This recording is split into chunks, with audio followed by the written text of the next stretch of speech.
stopping bullying and violence against others by connecting racism and sexism with speciesism. It's a way to discuss all forms of social justice issues, beginning with how we treat animals, a new program to teach empathy from TeachKind. Next on the PETA Podcast.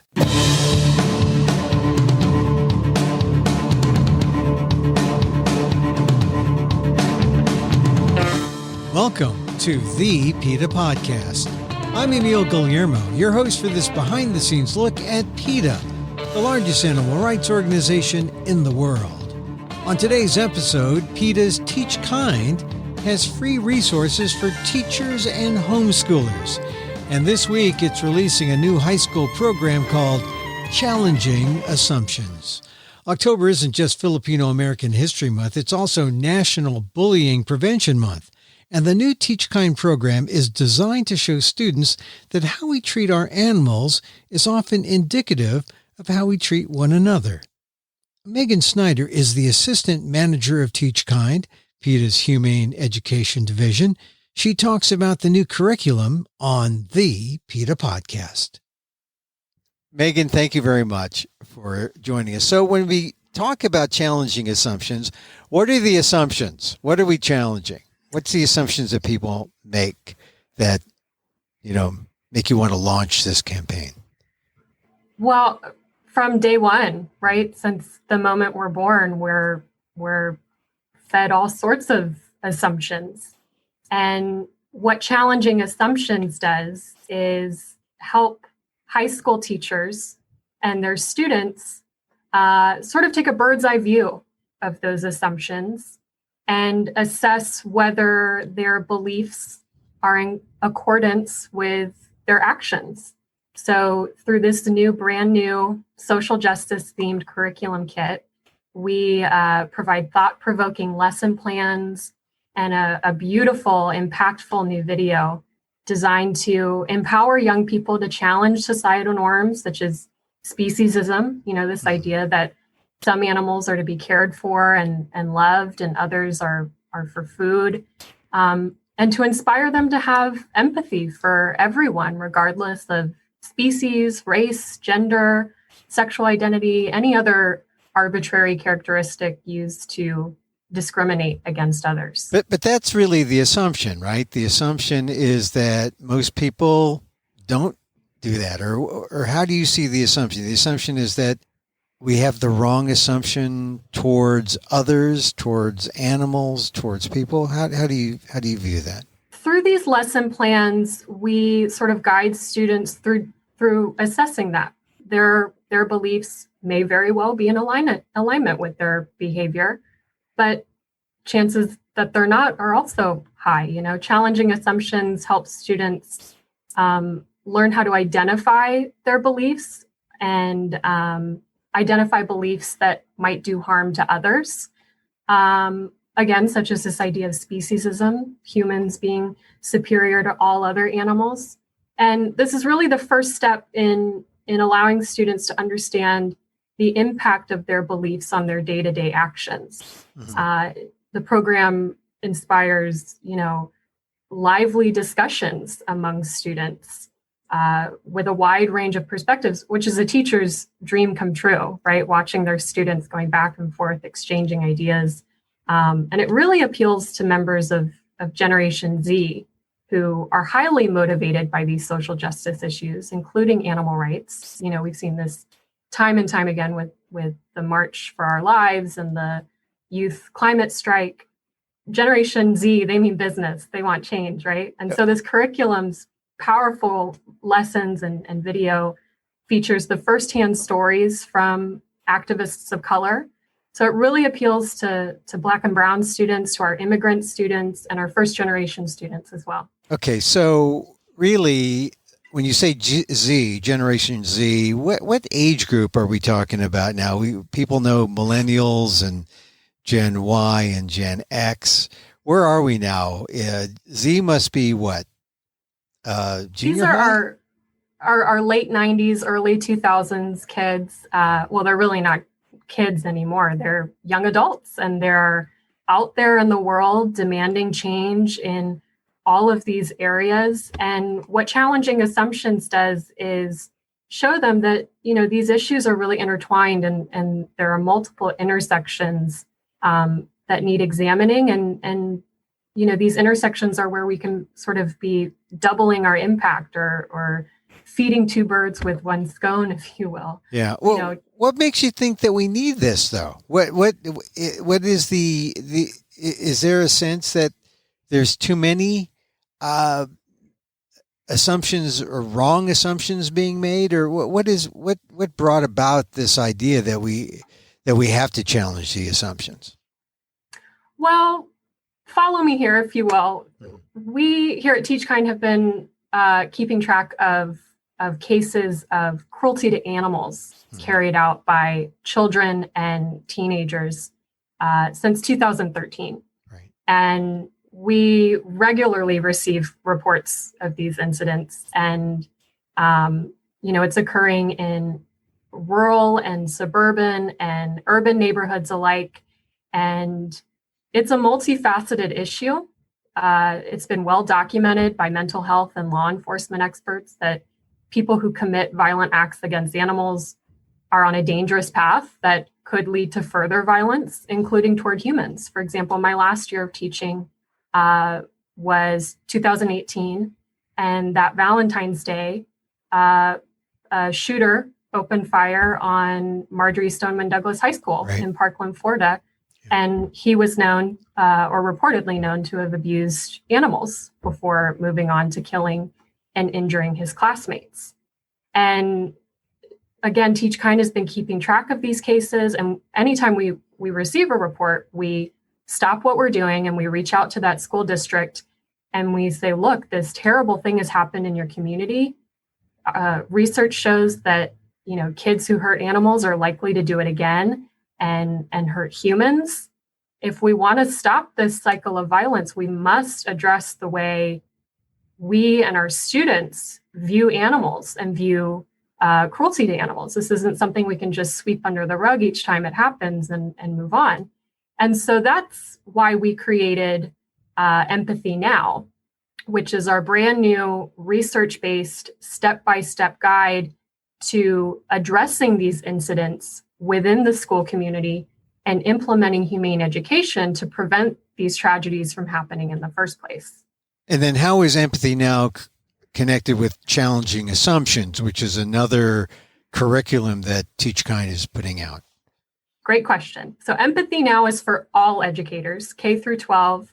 And what it does is it describes the importance of talking to all children about animal abuse. We provide specific guidelines to discuss the topic with elementary, middle, and high school students. So to make sure that the conversation continues, we provide our elementary teachers with Share the World, which is our empathy building curriculum kit for elementary students.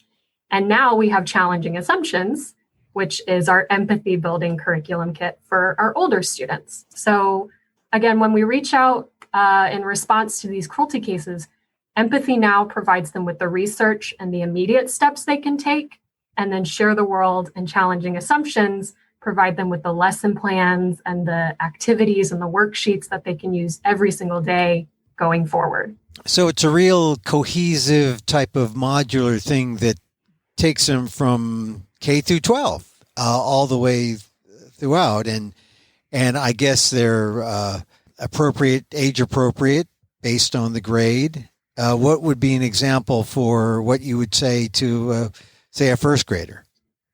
Sure. I mean, we want to be very careful with, the language we use. We probably don't want to go into all the nitty-gritty details of what happened to the animal. But it is important to talk about the topic and say, look, this happened in our community. Someone did not follow the golden rule.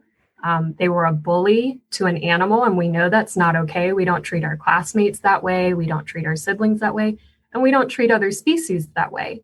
And in Empathy Now, we recommend telling young students, if it's appropriate, that, the perpetrator has been arrested or that the police are taking care of the situation to kind of put everyone's thoughts at ease. And we encourage teachers to involve guidance counselors and make sure that if students have any questions or need to talk about their emotions, that's available to them. And the approach is similar with our middle and high schoolers as well. Though with older grades, you might ask them to consider why this happened and what we can do about it to prevent it from happening again. So in a perfect world, you could get a kid from kindergarten all throughout school to senior year exposed to this.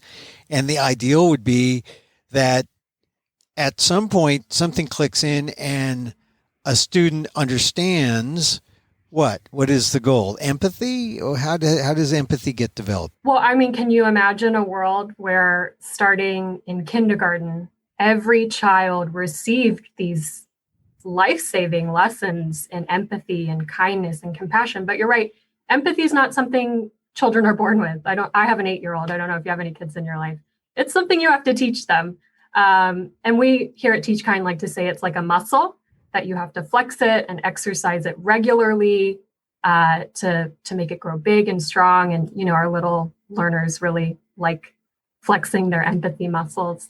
But you're right. It's got to be a K through 12 training, and it has to become more rigorous as students get older. And that's what we've really tried to do with our 2 curriculum kits, our signature programs, Share the World, which is based on the golden rule, treating others the way you wish to be treated, which, our young learners really get on board with and understand.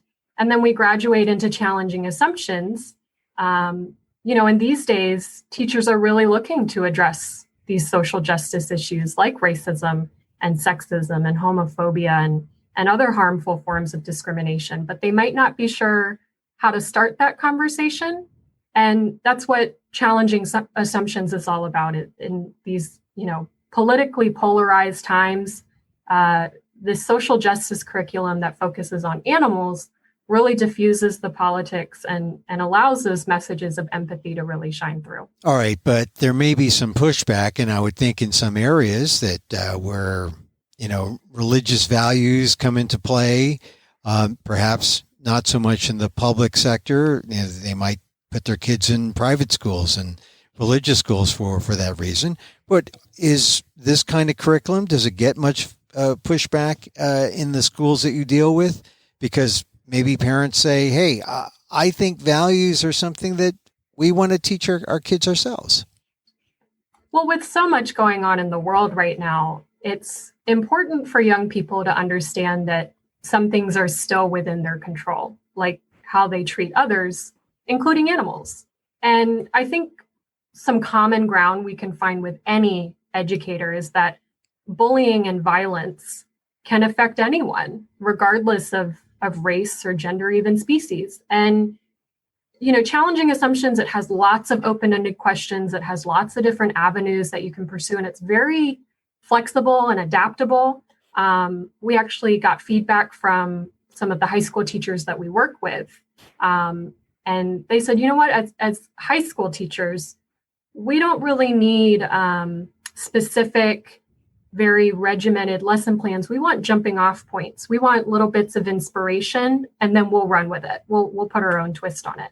And so challenging assumptions in this way really empowers students to act in accordance with their beliefs and to stand up to oppression whenever they witness it. Yeah, but still, do you get much pushback, say, especially in the younger grades, some parents who say, oh, they're teaching my kids to be, they're teaching them values that really is the province of the family. Do you ever get any of that kind of pushback? Frankly, no. I think especially with our younger children, we find common ground, and when we approach it in a way where we're saying, we're teaching children to adhere to the golden rule, the most basic, anti-bullying philosophy. If you wouldn't want to be treated that way, let's not treat other people that way. And, there are a host of benefits to teaching children compassion for animals. It's of course great for the animals, but when we tell teachers and parents, it can motivate your students academically, it can improve their social interactions with their peers, which is a really big deal right now, considering Many of them are quarantined at home and not getting that face-to-face time with their friends and their peers. Right. It can reduce violence in our communities overall. People generally get on board with that. So it's not strictly animal rights. It's really finding common ground with things like, you mentioned bullying, you mentioned things like animals, people, animal companions.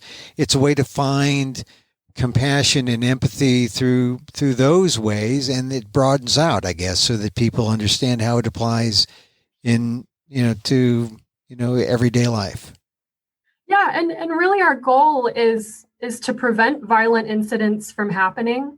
I don't know anyone who's against that, and to inspire young people to simply take responsibility for the well-being of animals.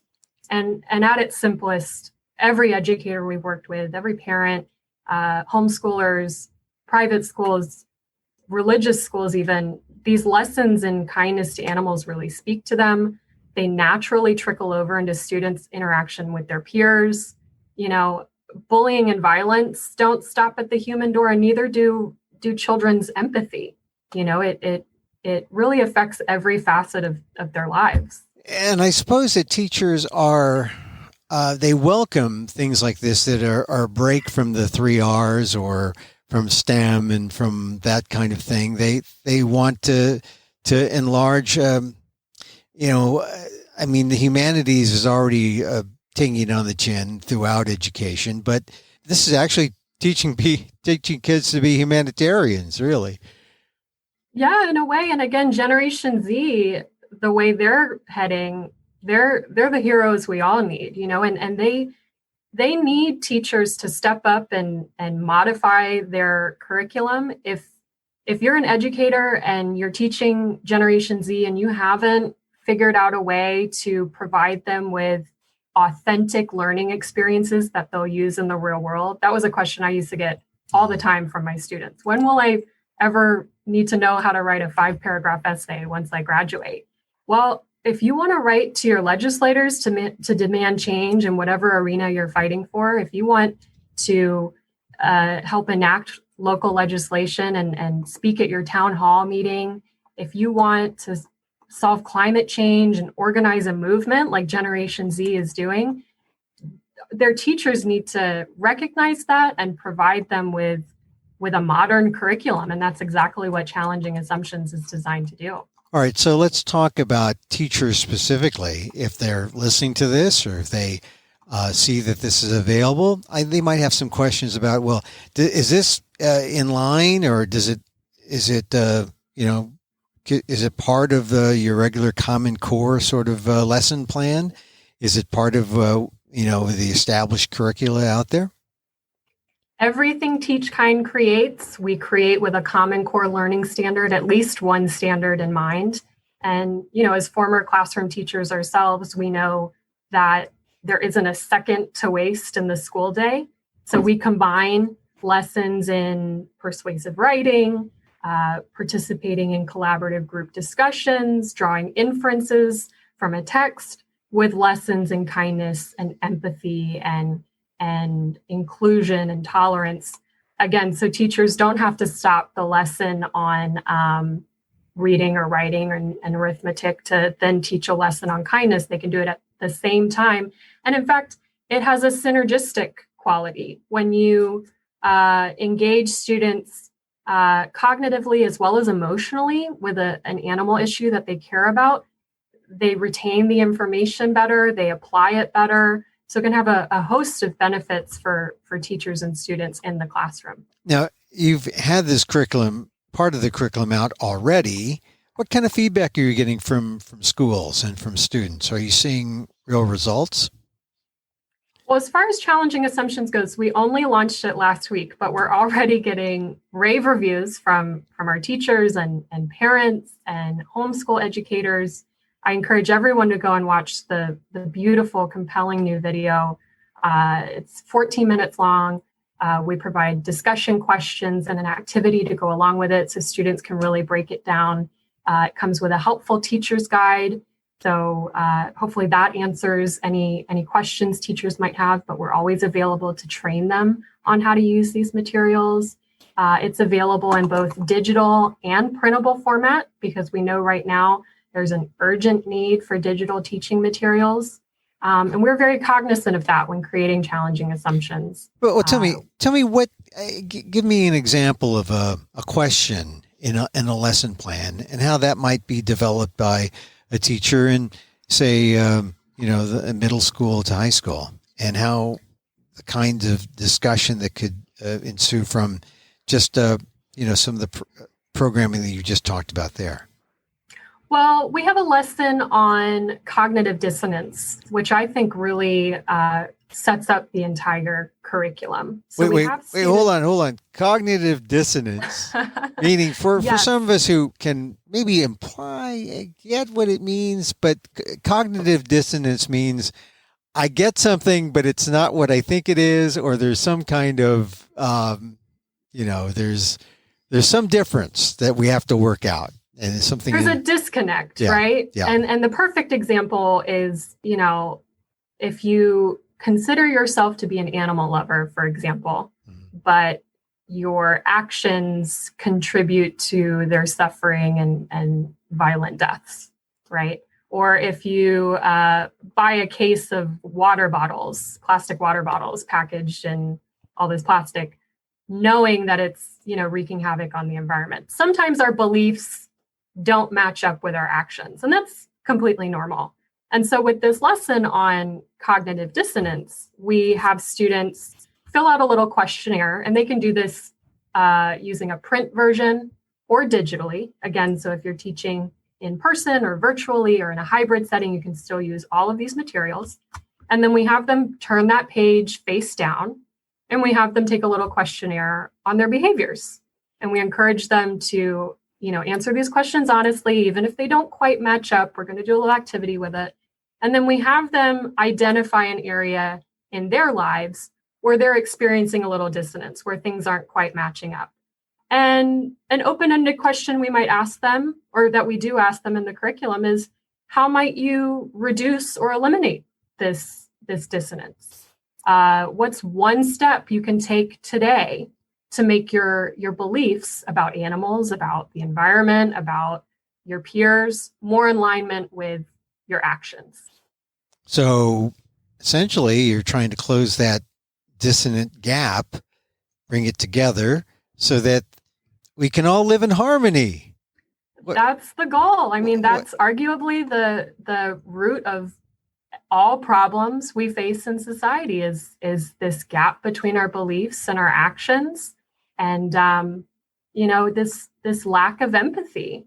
Yeah. And so if we can help young students, again, starting at kindergarten all the way up through 12th grade, to recognize these assumptions that they've been taught and to sort of undo them bit by bit and lead lives that are more in alignment with their beliefs and their values, I think we could create a kinder, more compassionate world for everyone.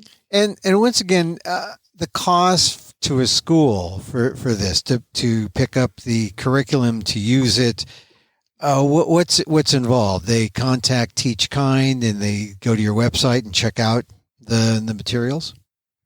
Well, all of TeachKind's materials are completely free of cost. We know that much of what teachers use in the classroom is purchased with their own money, and I don't think it's news to anyone that teachers don't make a whole lot of money. So there is no cost, and all they have to do is visit teachkind.org and peruse our website. They can email us at info@teachkind.org, and we're available 24/7, 365 days a year to answer any questions, provide training. We'll create customized materials. I mean, we'll do whatever it takes to help you teach your students compassion for animals. Now, this is directed toward the U.S. schools, but I guess it could apply anywhere worldwide. Yeah, actually, Share the World is the only resource that will ship worldwide. Mm-hmm. And we do that all the time. But yes, these materials, we work mostly with educators in the K-12 setting here in the United States, as well as Canada. And anyone who's interested in accessing these materials can visit teachkind.org. Now, how long has TeachKind been at this, and have you been able to track how beneficial this kind of training actually has been? So TeachKind has been around for about 15 years. And since 2013, we've been documenting these reported cases of children and teens committing violence against animals. And over the years, we've had the pleasure of working with a number of educators, thousands of educators and school districts. We worked with a school district in rural Mississippi last year, and we were able to actually go to the school pre-pandemic and provide in-person training. We attended staff meetings and helped the elementary school teachers integrate these lessons into their curriculum. We were able to donate a class set of animal-friendly children's books around the holidays last year. And now that we're in the middle of a pandemic, we're looking to do more virtually. We're looking to offer virtual classes for teachers who, might need a little break right now. We're looking to provide virtual trainings. I mean, we're adapting to the times, and we're doing our best to help teachers continue to teach compassion for animals, even remotely. Yeah, and I guess because you've been at it for 15 years, I mean, you have begun to see some reductions in some of the violence that you have been noting throughout the years, or has it gone up? Has it gone down? I mean, and to what degree is it related to the efforts at TeachKind? I think we're in it for the long haul. I think it's something that we're all going to have to get on board with. More and more people are starting to realize this link between animal abuse and interpersonal violence. But what educators need to recognize is that children who have witnessed animal abuse, they didn't even have to participate in it, just witnessing it can be a form of psychological trauma, which as educators, we need to be aware of and helping our students overcome. Trauma can impede the learning process. And witnessing animal abuse is a risk factor for that child to go on to commit animal abuse themselves. So it's a bit of a vicious cycle if we don't address it, again, collectively and in a structured way. I'm afraid we won't see reductions. But the solution is so simple. By providing or promoting kindness to animals through, again, a structured, humane education curriculum, schools can reach kids before they start to engage in bullying behavior or lash out violently. And that's why we created Empathy Now. We're working hard to get it in every school district that we can. So if you're listening, if you're an educator, please visit teachkind.org. Use Empathy Now in your schools. If you're not an educator, get it in your local libraries, share it on social media. This isn't just on teachers, right? If we all want safer communities for everyone, again, I think it's a collective effort. Yeah, you talked about the shooting and the school shooting in Florida, and since then the reporting on shootings and violence in America picked up, and it's astonishing to see how many shootings do take place in this country, and school shootings at that. Do you think the presence of a TeachKind in a school community can really make an impact on how safe a school can be? Absolutely. I mean, research shows us that 43% of school shooters started out by hurting animals. And, the consequences of young people who commit violence against animals, as I've been talking about, is destructive and far-reaching. And the best way to prevent violence is with this empathy training, starting at a young age. I mean, I remember when I was in the classroom, we would do active shooter drills, and it was terrifying. I remember the day after the Parkland shooting coming into school, and over half my students didn't show up. We can't learn. We can't teach our students when we're terrified for our lives. And so I strongly believe that if we could get this in every school, again, K through 12, and just imagine the world we could live in if every student were receiving these lessons in empathy and kindness. I do believe that we could solve this problem. Yeah, I was teaching as an adjunct at the college level on the day of the shooting, and it was kind of eerie. We could do nothing but talk about the news, and the news was coming in, through the internet, primarily through social media, because no one really knew what was going on. Fortunately, it was a journalism class, so I could get away with talking about it. But even if it weren't, it was top of mind, and it was scary. And being in a school, that week we had our own active shooter drills, right? Our own videos about where to go, how to barricade the doors, and it is kind of scary. And I'm talking about kids who are a lot older than K-12 and should have had that training and maybe should already know. But I can see where it could be beneficial to students K through 12. Are you staying busy? Are people coming and taking you up, taking TeachKind up on the offer of these free materials? Oh yeah. We I always say it's never a dull moment here in TeachKind. We work with thousands of educators nationwide. We provide free lesson plans and other teaching materials. We work with schools to implement animal-friendly policies like cutting out dissection and so much more. And we do all of this because, humane education is really a key to building a better, more compassionate society, and all students should be receiving these important lessons. Okay, we began by talking about these reports that you compile. And do they keep coming in? Have you noticed a slowdown a little bit, because I noticed that some of your examples of reports go back to 2015. They go back a while, so it shows a kind of steadiness. But do you think we still have a long way to go, or do you think that we're making any kind of inroads in terms of creating a less violent and a more just society?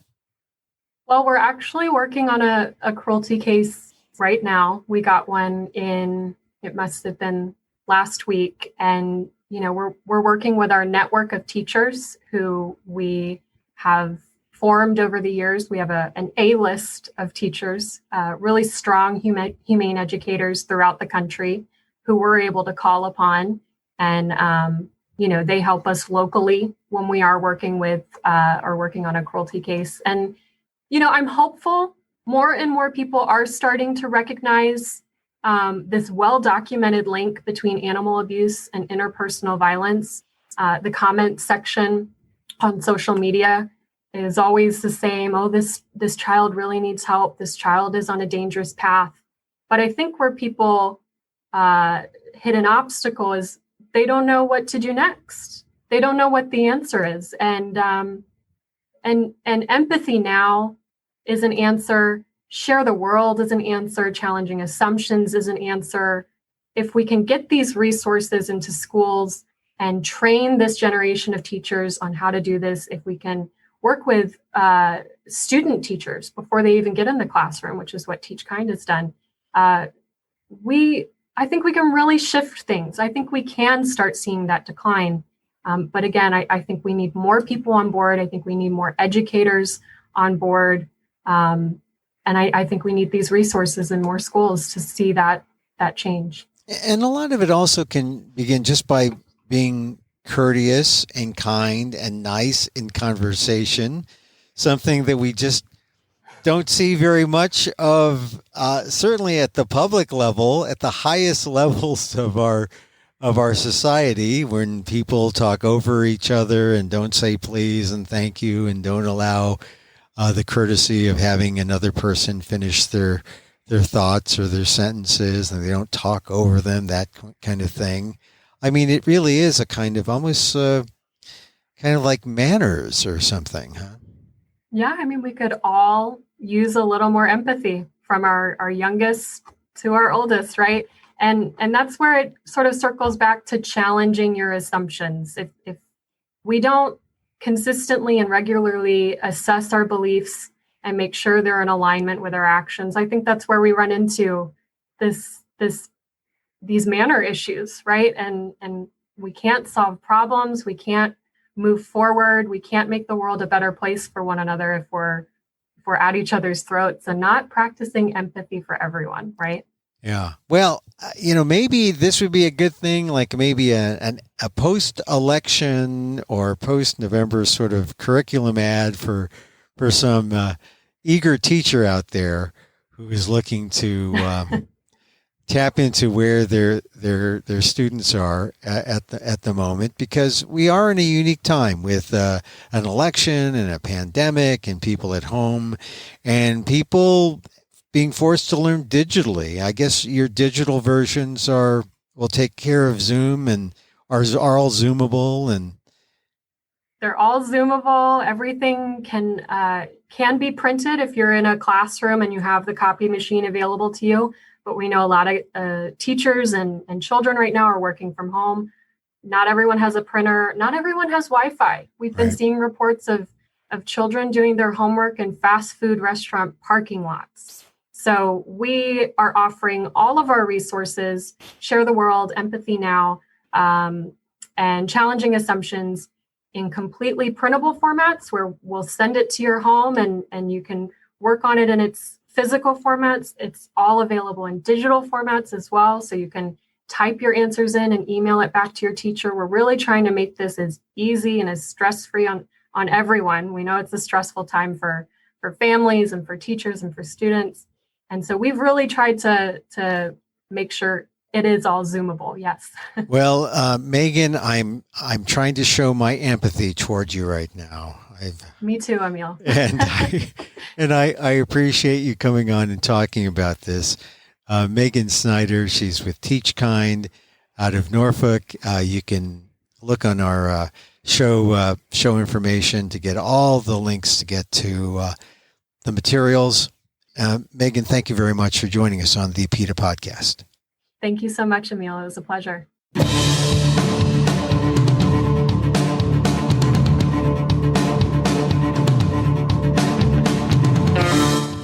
Megan Snyder, a former teacher, is the assistant manager of TeachKind, PETA's Humane Education Division. Check out the new program, Challenging Assumptions, a social justice curriculum. It's free. Visit teachkind.org/social justice for more. And you can contact us at PETA.org. Find me on Twitter at Emil Amok, that's EMILAMOK, or on AMOK.com, or see my work at ALDEF, the Asian American Legal Defense and Education Fund blog. That's ALDEF, AALDEF.org/blog.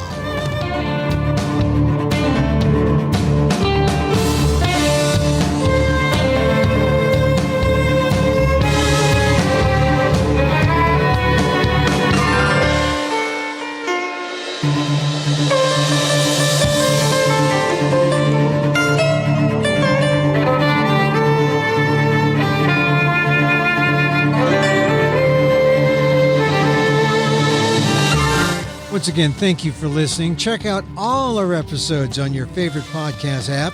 And don't forget, you can help the animals and PETA, especially if you have Amazon's Alexa. Just say, Alexa, donate to PETA.